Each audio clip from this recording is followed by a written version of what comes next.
So to begin with, actually, why don't you tell us a little bit about the specific series of photographs that is in the show and kind of how that work has come to be?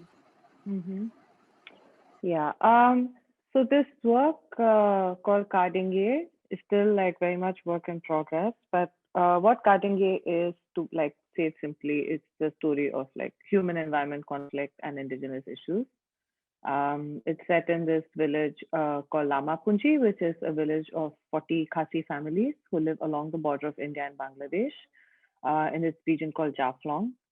Mm, and this area has been affected by like sand and stone mining for the last uh, just more than the last decade, and this has caused like massive environmental destruction and like property loss and like loss of livelihood, etc. for the community. But along with that, there's also been like this loss of like culture, identity, and also like mythology in a way. And because this is like a region that's kind of like so rich in oral histories, and like these oral histories are so tied to a sense of space and existing in this place, all of that is also changing quite rapidly.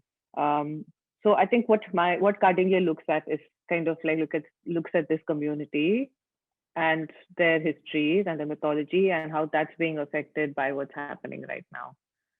Or you can also say it's through this community's oral histories we're looking at what's happening there now.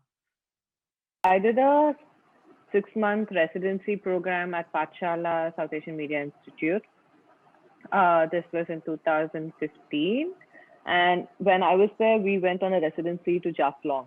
And that's when I first came across, and like the residency was like structured to work in the mines, and I couldn't. So somehow I landed up at Lama Punji, and that's when I actually like first got introduced to this space. And I was always already interested in mythology. So I think like my filter of what I was looking at was also more receptive and open and sensitive to like the histories of the place and the stories and what's happening and the environmental issues.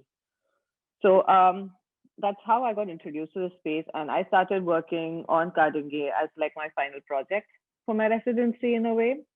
But that was just the starting point. And then I've been like going back again and again and like continuing to work on it. And there are two people who are in the show right now who are actually my teachers or like mentors when I was doing the residency, which is Pratik, like Sarkar Pratik and Munam Wasis. So these are people I worked with during that time. So it's quite interesting that again we're together in this space. Yeah. I also wanted to know about the work that it's kind of situated in a kind of indigenous mythology and like what that story is, if you could tell us a little bit. It's sort of installed in a particular way, so if you could talk about that as well. Loosely, like I guess like the overarching theme, the work is like an reinterpretation of an ancient Khasi myth, and this was a story told to me by somebody in the village. But then like I me along with like the people in the story kind of like reworked it to what it is now, which is kind of I guess like it's the story of this young boy Arlanki who goes looking for this mythical creature called Kardinge, which has the power to restore balance in nature. And then after that, the story keeps changing depending on how we edit it or how much more I shoot, because I'm still working on the project, so it keeps changing. Interesting asking about the install, because till now I've traditionally always looked at this work as a book, and that's the format I've been working with since I started working on this. I've only been editing and looking at it as a book. And it was Sorab who kind of suggested, can you look outside the book and can we see what happens if we move it away from the book? What happens to the story? What happens to the images? So I think that was a very interesting thing for me in the exhibition. Other than, of course, being a part of it, having the opportunity to show my work, it was also a new way of looking at my own work for me. So I think the way we'd install this was this kind of like, it's not like a very fixed grid, but it's like this pulsating kind of like grid. It's like two different sizes of prints, which are, so it's kind of, I think the idea is to like travel through, like kind of like travel through this story in like not a very linear way, but you kind of have like this idea of a travel through a story where you kind of come close, go far, some things call out to you, some things kind of speak to you from very far away, which I think is also the nature of the image and the nature of mythology and storytelling, where like there's a lot of like overlaps And like, I mean, even in Khaki mythology, for example, like there is a set of characters who recur in different stories as like protagonists Mm, and like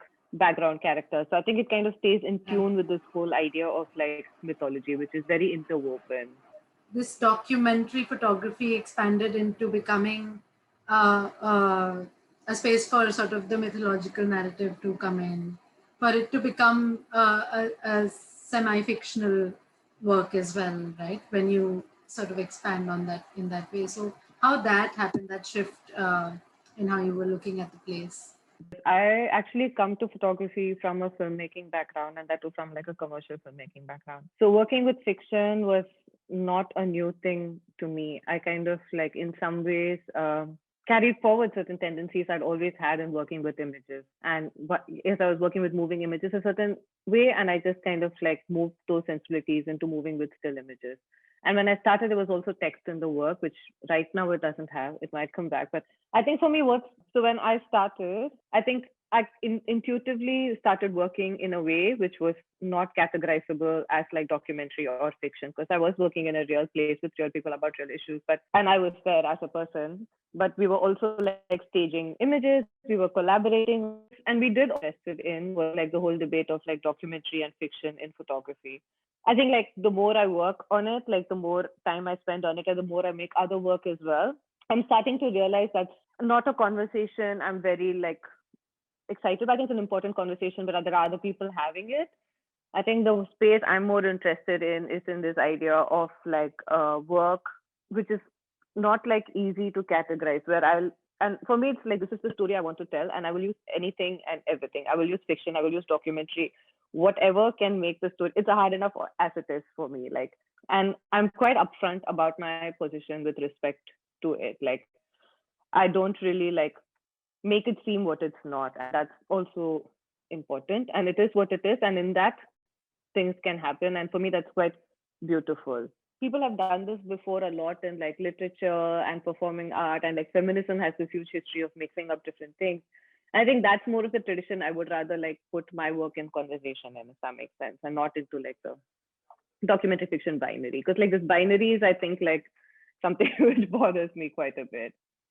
And also like because of the topic I work with, which is like oral histories, something like this which is more like playful and performative is kind of very organic to that space. I think it's a collaborative project, right? Like the images, I don't make them alone, I make it with the people like of Lama Punji. We make the work together, and we also like look at the work together.